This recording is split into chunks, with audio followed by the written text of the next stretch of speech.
do it again. We will start off with our meeting now. Scott, if you believe us to pledge to the flag, it's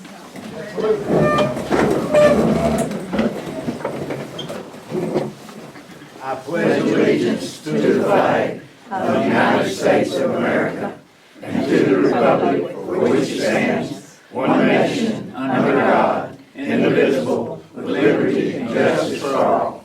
Amen.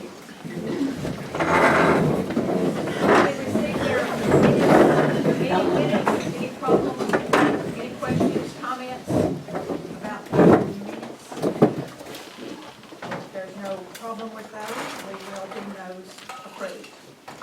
Treasurer's report. Oh, sorry. Alan, some tea. There's no tea. He's gone. Sorry. It's all right. We only had a couple of experiences things you say. this month, actually, for postage and a couple of artifacts that Melissa bought from, on eBay. That I guess she'll have to tell us about in January. So we have two, and I paid there was a $624.40 in the brick account, and that is now with the city of Erin. I wrote that check to the city of Erin last month. We have just under $2,600 left in our checking account, and the balance at the CD is $11,400. That remains the same. With a brick account, do you still have the bricks, Vanetta? What, do you still have the bricks to be physically removed? The bricks that have been ordered and delivered are in the basement of the courthouse. Okay, And I so you don't turned the have any more? outstanding orders into Angie. Okay. Yeah. Basement of the courthouse or basement of City Hall? City Hall. is City what I Hall, meant okay. to say. No, it's okay. I know that It's I okay. mind what comes out of my mouth. I know that. Have you had a stroke? So that's all I have. Okay, is there any comments or questions with treasurer's report? Okay, we will deem that report then approved. Do you have any archives report, Leah, since Melissa's not with us tonight? Melissa's got the flu. One of the projects I know she finished working on, and in collaboration, not collaboration, that's the right one, in conjunction with the World War II program, is that there are several hundred files on individual veterans, and they're organized in boxes alphabetically. Because one of the finds in the jail, in the old jail, when they emptied the old jail, were records of the veteran service officer. And some of them had your father's name on them. So there are files from the 50s on some of the veterans requesting, it's the copies, it's the onion paper copies of the letters that they wrote to other people. So, but it's got a little bit of information on the veterans themselves, so. I know she just finished that, we just finished that. Is there any update, Jackie or Donnelly, the one on the World War II? We're still collecting information at this point. We encourage everybody to get their information about their World War II veterans in quickly so that we can add them to our list and use that information to produce our program in August of next year. So it's such a monumental task. If we have that information early, it helps us. So please get your information into us now. Will you tell about going to the school? Oh, if y'all recall, Emily Moore, the high school teacher who teaches history, who's the head of the history department at the high school, she invited some of us senior citizens down to her class to help her students find their information on their World War II veterans. And we had a ball, and I hope the kids did too. They seemed to. So it was lots of fun. Get that interest stirred up and they will carry on for us maybe. Next year, we will have our meeting January the 10th at 6 o'clock. I'd like the board of directors and the officers to attend at 6. There won't be food, but maybe I can come up with something. The officers for next year, the nominating committee has contacted each member and has gotten an approval from them to continue or to be new. I will continue as president, Mr. Bill Mayo as vice president, secretary is Melissa, treasurer is Leah, board of directors is Dan Osbrook, Jackie Bateman, Gary Booker, Rodney Lowe, Mitchell Smithy, Vanetta James, and Kay French. And they have all agreed to return or to serve next year. Are there any nominations from the floor? I just make a motion, we close the nominations and elect us by acclamation. All in favor? Aye. Opposed? All right, that will be our program for next year. The purpose for the meeting in January at 6 o'clock, hopefully, January the 10th, is to work on our schedule of events for the next year. So if you've got a picnic that you want to have, or if you will have a presentation you want to present, we would love to have you. And at this point in time, I'll turn the program over to Ms. Kay French. She needs no introduction, I hope. The limestone industry of Tennessee, Houston County. I need Mr. Donald to come back. You need Mr. Donald to come back and maybe get the lights. Yes. And if I go blind, we may have to turn the lights on.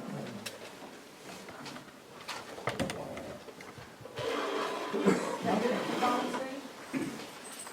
Yeah, Okay. it was me that Well, this is going to be just an overview of the lime kilns. And we're gonna give you some names of some people that started the lime kilns. We're not going into a lot of detail during this presentation. But you know, years ago, President Kennedy said during one of his speeches, that before you know where you're going, you need to know where you've been. So think of that. You may need to be a newcomer to here, or you may have just heard about those things up there by Clarence.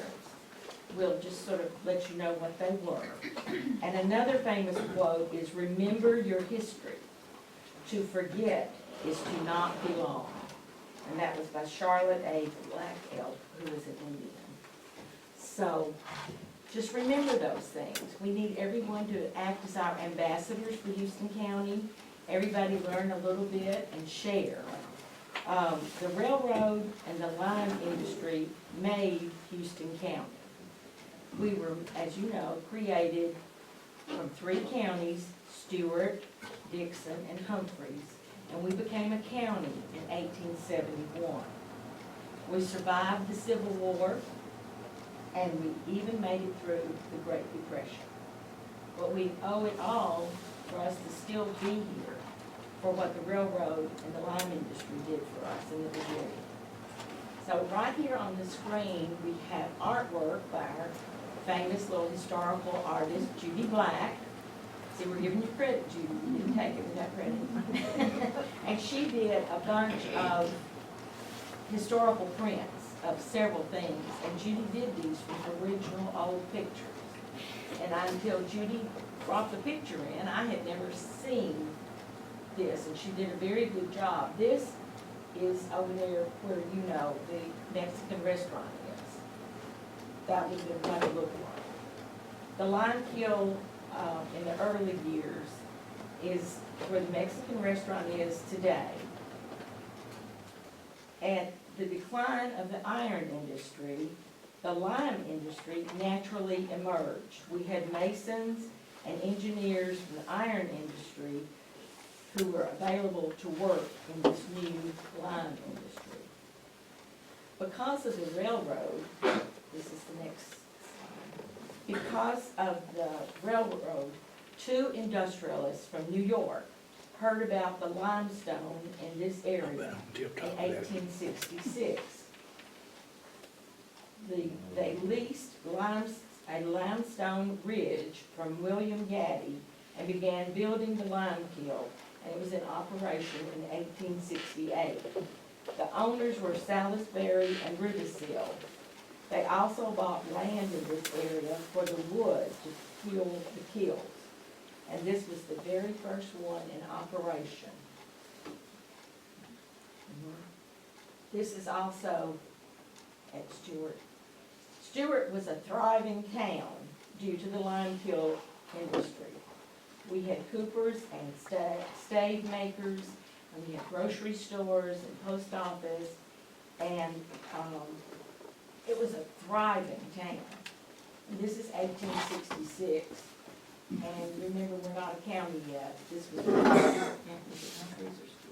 Humphreys? Stewart.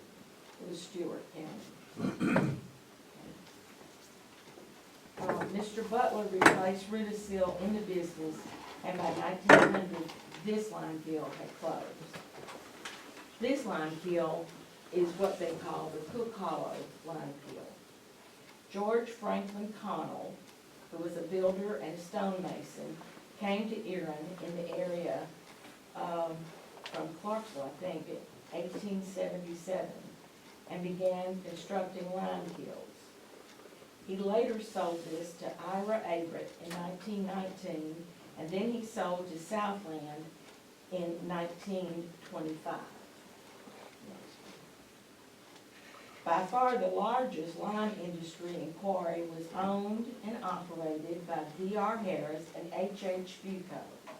4 kilns were the most modern in the county, and they produced 300 barrels of lime per day. Harris and Bucco, along with George Rosher and Louis Goring, bought the quarry land next to the Williams between the years 1873 to 1883. They entered into a cooperative quarry agreement. They were going to burn the limestone at Williams Kilns, and this area would later become the first quarry, and it's now, as you see, the lake, which is north of Erin.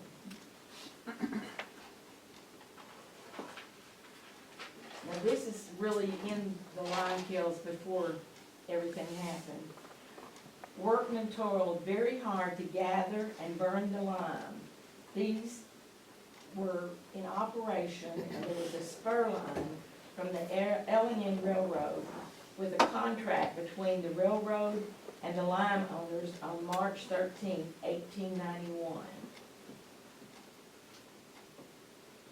John Conroy from Clarksville bought land from the Macmillans that had a large lime ridge north of Arlington. The limestone ridge produced an extremely high quality of 90% pure white. He built the first kiln between 1871 to 1873, and he sold to F.G. Williams for $3,000 around 1873. It produced 60,000 barrels of lime per year and employed 100 men. They sold to Arlington Lime Works for $10,000 in March 1883. The new owners were George Rosher, George Simpson, and Edward Rosher. Bucco went bankrupt, and Harris died of a stroke. Harris's widow ran the Erin Lime Works in the 1910s. 150 employees worked regularly. They were paid on a monthly basis. The workers were paid $1.05 to $1.40 per day, with half being in company scrip. Managers were paid $75 to $100 a month. And after her death, Mrs. Harris's death, the Roshers bought all the kilns, and all the kilns were producing 1,000 barrels of lime a day. Now let's think about this, women. This is 1910. Her husband dies. Women couldn't vote, but yet here was this woman running a company with 150 employees. Go women. Right.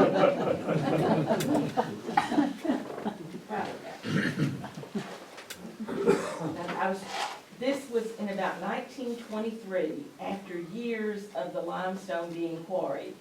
The bluff of limestone turned over. That's what they call it. It was collapsing as the rock above the quarry section fell in, and the rock that fell reached as far as the fourth kill, which is no longer standing. And do you all remember where, when I say Nichols Building Supply was, and where Ray Bradley's gym is right now? It went all the way up, you know, where the bluff comes up. That flipped and fell down all the way up to there. And they call it a turnover.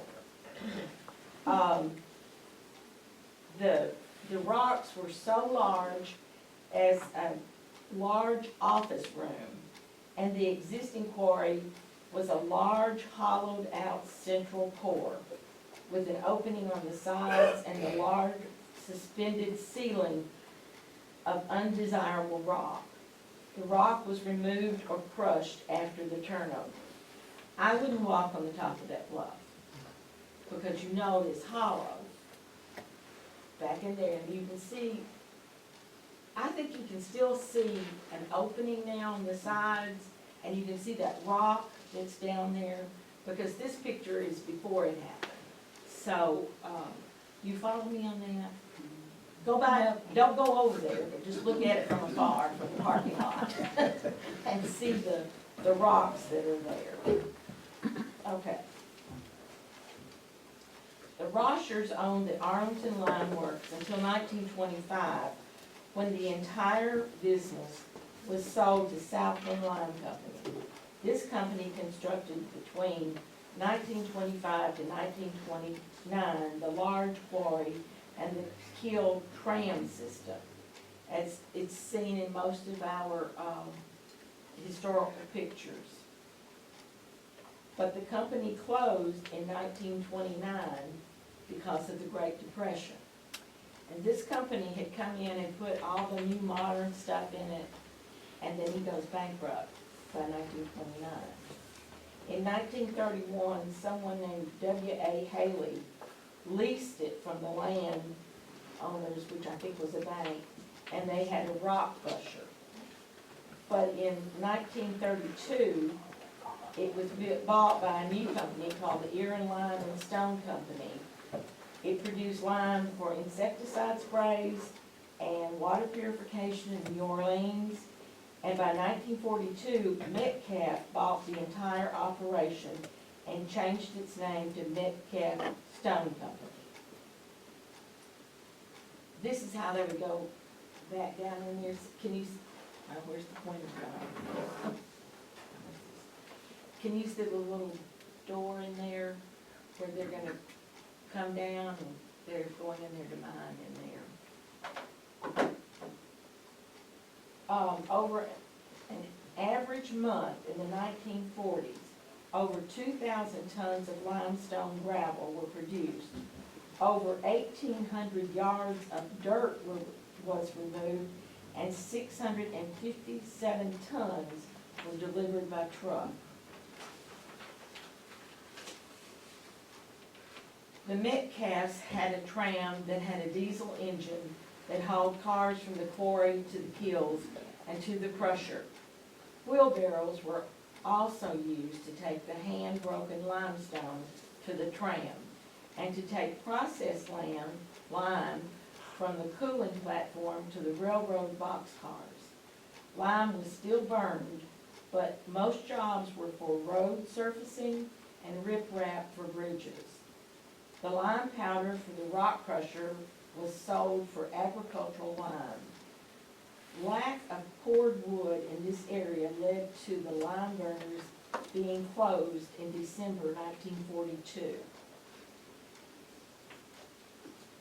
This is a picture of Frank Connell with his cooperage shop in Arlington and the stages of making a barrel. These are the different things there. This is a picture we all are familiar with the Erin train depot and hotel.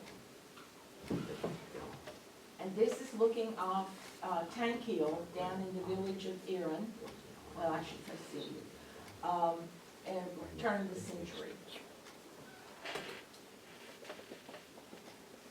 D.R. Harris was one of the most successful businessmen in Erin. He moved here with his wife in 1875 and became a merchant. In 1881, he was elected as Erin's second mayor. He became partners with H. Bucco as general merchant at Erin Lime Works. He built this grand 1.5-story home in 1891 for $25,000. It was located on the hillside overlooking West Main Street. He called his home Casa Loma, House on the Hill. This 21-room house reflects the position and the prominence of the builder. In 1924, it was sold out of the Harris family to George Daniel Boone, and later to Carlisle Webb Mitchum around 1944. It was listed on the National Register of Historic Places in 1983, and recently, in the past 2 years, it's been sold twice since then, and I really don't know who owns it right now. Mr. Harris was born in Logan County, Kentucky in 1850. He moved to Robertson County, Tennessee, and there he married Lizzie Garner in 1871. She was the daughter of Judge John Garner of Springfield, Tennessee. Mr. Harris opened a general merchandising trade in Erin on January the 1st, 1875. George E. Rosher built a Queen Anne style house that sits on the hillside overlooking Erin during the 1880s. Rosher was from Pennsylvania and a prominent and successful businessman. He was a general merchant, and he was Erin's first mayor in 1873.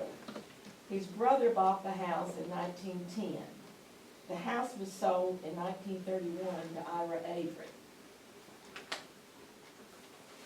This house is the one where Maple Street, back here, Miss Lorraine Robin used to live in this house. Henry H. Bucco, attorney at law, also a very prominent man in Houston County, had built this house. His parents came here from Pennsylvania in 1868 to Erin, and H.H. had come the year before in 1867. He was actively instrumental in the organization of Houston County, and he secured Erin as the county seat. He was the architect for the courthouse, and he helped survey the county. He served one term in the state assembly. He and Harris built the lime industry and many other businesses. Harris and Bucco owned over 15,000 acres in Houston County. The Metcalfs were the last owners of the lime kiln. Their home still stands and has been in the family since 1915. The Metcalfs came here after the Civil War. The lime kilns dominated the county economics from the 1870s through the 20th century. Families that owned and operated the lime kilns once owned 25% of the land, most of the businesses in Erin and Arlington, and held most of the political positions. Most of the people in the county were involved directly or indirectly with the lime industry. Now Donald has found, this is the workings of a lime kiln. You want to use that and tell them that. This is just a cross-section of a typical lime kiln, and basically they charged it from the top with the rock that they brought in, like we saw on the tracks and stuff, to the top. They would fill the lime kiln up, and then they would fire it on the sides, and you had a lower level for where you extracted the lime from. If you go through Arlington and look at the lime kilns that's over there by the Masonic Lodge, you'll notice that there's two different levels. There's one towards the old high school, and then one back towards the post office are about the same level, and then the one at the creek is actually lower. So that's where that they extracted the lime from on it. it took somebody really had to know what they were doing as far as firing the lime kiln and knowing how long that it would take on that. We have got a little video that the British did after this. You probably have to listen pretty close. We can't get the volume up too much. It runs probably about 3 minutes, but they're going through the process, and it's, I think it's interesting to watch what they do with it on that. So I'll move on to it, and then we'll play it, and then we'll try and take any questions if you have.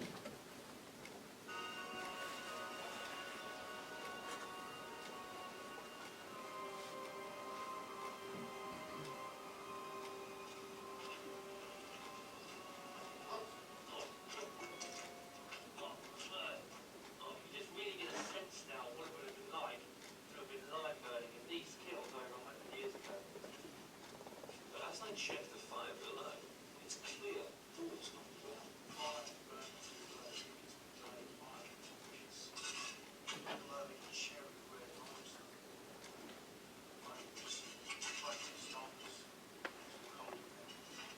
They need to get as much air into the kiln as possible to make it burn hotter.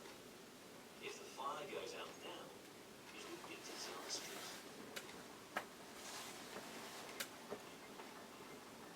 For 2 days, the lime burners have been tending the kiln, trying to get as much air into the fire as possible. But Colin's still concerned. The worry is that if there's not enough air going in, it can actually go out. So we would have to shovel everything out like we did in Valley. If we're breaking it out, we have a big hole to put it in at the top, and a little one to get it out to the bottom. If it was occasions, it would. All they can do is hope their efforts haven't been in vain. There's one sure way to test whether this limestone can burn to water, and that's to add it to water. And if it's been burned through, it should smoke. If it hasn't been burned through, it will just remain as a stone. Okay, let's see if there is it.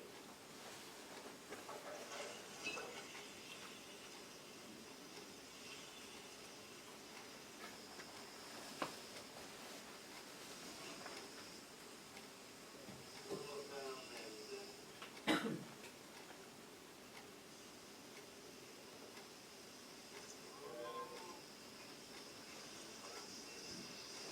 Wow, there it goes. that's excellent.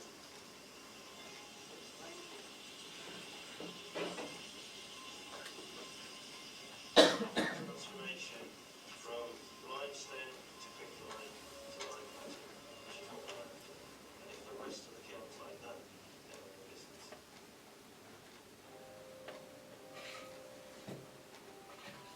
It's the 3rd day of the burn, and all the limestone should have turned into quicklime. Now the dangerous part, unloading the kiln. Quicklime dust reacts violently with moisture, so if it touches skin or is inhaled, it will burn. Time for some Edwardian health and safety. As I like it to sweat, I want to do this because the heat and kill and just the physical activity. I've made myself some protective gear. Now I have my hood.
Anybody have any questions that you might have? Okay, Go ahead. the pool of water that we all grew up seeing over there, next to where Clegans is now. I was always told that the reason it filled in, that they had somehow been pumping, there's some spring in there, and they've been pumping it out all those years working in there. And that when they quit pumping it, it just filled up with water.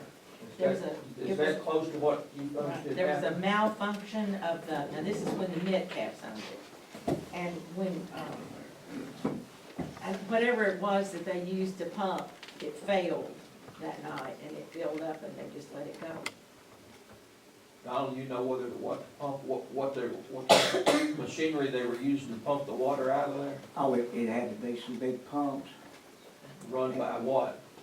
Oh, I'm sure. Steam engine I mean, or? well, I'm sure gas, diesel. Actually, Russ Harris told me his brother Raymond, his older brother was an electrician, it was run by electricity, ran the pumps. I'm sure you all probably know, but when we grew up, we didn't pay any attention to that water over there. Of course, there wasn't anything up in the west side of town. Well, we paid attention one time. Do you remember when Sheila Markin's dad, who had been in the Navy, was a scuba diver, and he took his scuba diving equipment and went over there and dove in it? And everybody in town was talking about it. You remember that, Clint? Well, he had, it's like sea hunt. He dove down there, and it's about, what, 55 feet? Yeah, well, I don't think they ever found the bottom of it. And I heard that there were 2 springs that are coming into that from the bottom, 2 different sources coming in. And it used to be clear, but it's not now. And several years ago, a man came here and met Nina on a Sunday afternoon. We were up there when they did that. And they were divers, and they went down, and it was so murky. And I think, can't you see that on YouTube? I think it's posted on YouTube. It's so murky, but you can see the equipment that's down in there. So what was there down in that valley went when it filled up, and it's still there. And what year was that it filled up, or that it collapsed? It was in the 1940s, I think.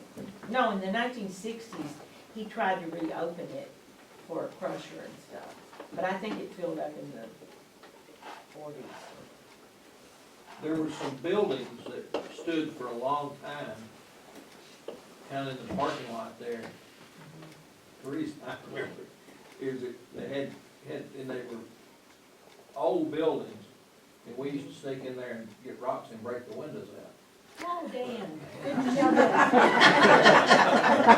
you're on recording. I think the statute's run. Okay. We used to go over and play. Yes, Mr. Cleo. What do you remember about it, Gary? What do you remember about that place, What? that limestone place? You know, what I remember about it? Yeah, I can remember when the railroad track went across the highway over to the quarry. yeah. I remember jumping that railroad track on a bicycle when we came from Tennessee Ridge and hopped that railroad track. But you guys are young. Thank you. Last May. Oh, excuse me, last. That may be the building I'm talking about that was Oh, going here's some of the slag right there. Oh, I got plenty of flags. Heavy, okay, this one came from that place that she had up there, Go. One of the first jobs my father always said he ever had was driving a dump truck out of that quarry. He was born in 1927, for 14, pretty early 40s, or, you know, that area. You know, it was very prosperous up to 1929, and then they came back and some more. We have Mr. Metcalf did the Historical Society program, and we have his program. And we have you know, they're on the National Register. And as we learned the hard way, they're not protected by, you know, anything. So maybe keep people from tearing them down, but they are on the National Register. There was always a room, there was a crane still in the bottom of that, but that video they took, they couldn't find any, I don't think they did. It Dump was trucks maybe, or just, no yeah, cranes. there's some stuff down in here, but you know, after all of this year, he could have disintegrated it. And there must be oil or something in it because it's so murky. I don't know. Yeah. But, in recent years, soldiers from Fort Campbell would come down and do the rappelling down that walkway behind Glager's Grocery. I wouldn't wanna do that. Well, number one, it's me, but number two, I wouldn't wanna do it. Joe Mitchell, well, it wasn't nice, but Joe Mitchell put his bass boat in it, he got a depth finder, and I believe he said it was around 90 feet. That's what he got thinking, I mean. I don't think these divers said they found it. I don't think they touched bottom. They were diving. So who knows? I mean, when you look at these pictures, look how deep it is down in there. And to know that it went even more. I mean, look, you know, that's way down in there. And that's probably the part of that cave that you can still see now. And there's lots of rocks that have fallen when they had that turnover. And all that just collapsed. It'd be like a honeycomb, I guess, wouldn't it? Up in there, where they took the rock out. So the one thing that, looking at this was a very dangerous occupation that these people were doing. And I just wonder if there were any people that were killed on the job. Yes, they were. There were? Yes. Do you know who they were? No, I wasn't there. Okay. That picture right there, first picture I ever saw of my grandfather was just up the head of that, one of those pictures. And when they got the modern, Those names you call in there, George Rod, George Simpson and George Rosher. no, No? who were they? I can't forget, my great grandfather was one of them. Oh, really? There was one picture in there, and the only picture of the guy sitting down was my granddad. Take it easy, right? His father-in-law ran the crew. Well, if there's not any more, thank you for listening. We hope you gave God good.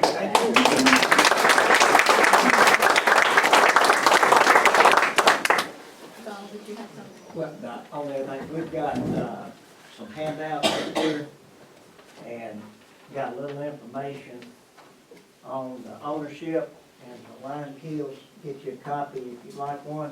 And then we've also got a flyer for the World War II program there too, if you're interested. Y'all forget that part about me breaking the glass. Hey,